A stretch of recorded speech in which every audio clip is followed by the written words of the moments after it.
On Wednesday, Cyril Ramaphosa was sworn in for another term as South Africa's president, 3 weeks after elections stripped his party of its parliamentary majority and forced it into a power-sharing alliance with longtime rivals. Nigerian President Bola Ahmed Tinubu, Democratic Republic of Congo leader Felix Tshisekedi, and Zimbabwe's Emmerson Mnangagwa were among the dignitaries at the ceremony, which was followed by a 21-gun salute and an Air Force flyover.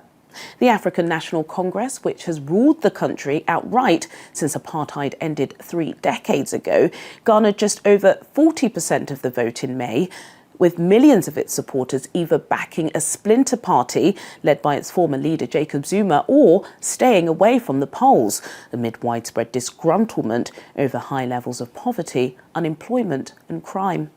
The main opposition, Democratic Alliance, and 4 other parties have agreed to the ANC's proposal to join a so-called government of national unity and back the 71-year-old Ramaphosa's reappointment. In exchange, there will be allocated posts in the cabinet and parliament, though details are still being negotiated. Well, for more on this, I was earlier joined in the studio by Africa analyst Tamzane Kajot. Tamzane Kajot, it's always a pleasure having you in the studio. I think it's best, of course, we pick up where we left the discussion a couple of weeks ago, because, of course, this week, Cyril Ramaphosa has been sworn in as the president of South Africa. He is going to be overseeing a second term. In his inauguration speech, he said that he's going to head a government of national unity. What does that unification look like? Well, it's good and bad. So first of all, thank you for having me. President Cyril Ramaphosa being sworn in for a second term doesn't mean he's likely to finish the second term, because he's having to manage so many things. So the ANC, the African National Congress, wants that buzzword of saying that they are trying to have a government of national unity. Why? Just like I said, I know there are many other people who were disagreeing with the reality on the ground.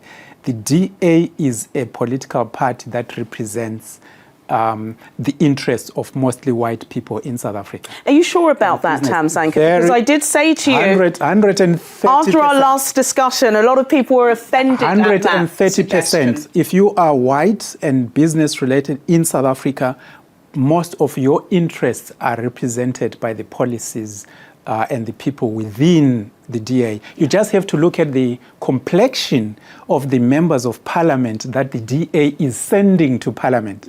Look at how many white people there are in the DA who are members of parliament compared to the representation of the population of South Africa.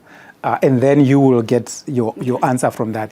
And also look at what the DA has been saying since they were formed, what they represent and what they say they will do if they are to be in government. You've mentioned some of the issues Ramaphosa will be contending with over the next couple of days, including, of course, the shape of his cabinet.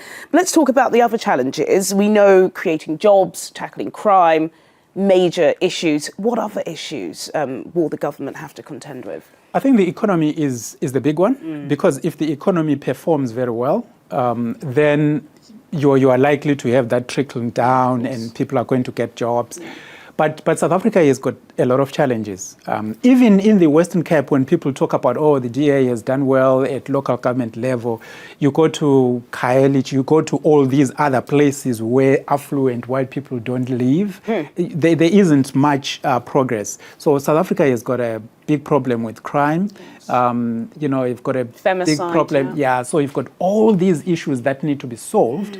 If they are able to solve that, that will work. That will be very good. But you also have a lot of people who are foreigners and professionals, and there's been an attitude by some that they are not going to welcome, foreigners in the workplace. If they do that, then it might be difficult. But the DA, I think, and others have already said they want, especially Zimbabweans, to stay. Why? Because they know the value that these people actually bring to business. It's difficult to boost the economy and revive business if you want to get rid of all these professionals who are foreigners, like chartered accountants and doctors and engineers and everybody else.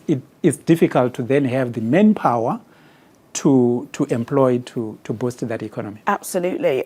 Finally, Ramaphosa, during his inauguration on Wednesday, I believe it was, he said that he's promising a new era for South Africa. Of course, you're going to say that on Inauguration Day.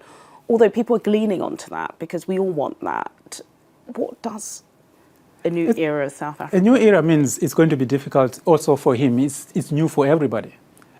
He also doesn't know whether there are people within the ANC rank who will say, well, we don't agree with you being in political bed with the DA, who will probably go and join Jacob Zuma and others in a secret vote. You don't know what's going to happen. But also it's going to change the DA, I think, for the better. You're already seeing now they are beginning to suspend some of their own MPs who have got a record. Yeah, we've got a record of holding supremacy, racist and extreme views. So it could. This is why I'm saying it might work for South Africa, because now the DA will need to shape itself, self-reflect, to represent the entire South African population, rather than just a minority section that has been voting for them. The ANC will now need to do that, but it's going to continue. Back to our point, there's the ANC that aligns with Jacob Zuma. There's the ANC that aligns with President Ramaphosa. So we will see how they will manage all that. It could work, which will be good for Africa, or it could fall apart, which will bring us back to the issues of security and almost everything. So because there are a lot of people on Zuma's side who say, what was the point of fighting apartheid if you are just going to drag the DA back into government? But there are others who say, well, we are a new South Africa, we are a rainbow nation. Let's just forget about what has happened in the past. Let's all work together in the interest of the nation. So the jury's out. It's delicate. The cabinet will be the first thing that they will do. But then beyond that, when it comes to policy, when it comes to actually implementation of everything, it's going to be a challenging journey. Absolutely, it's going to be a challenging, but you know, as you said, South Africa is a rainbow nation. We love everybody, all colours. We don't want to be dominated by one race. We want to have our own freedoms, don't we? Really fascinating. Again, of course, we're going to have to bring you back to talk about the cabinet as soon as he makes some appointments. Tamzan Kajo, Africa analyst, always a pleasure. Thank you.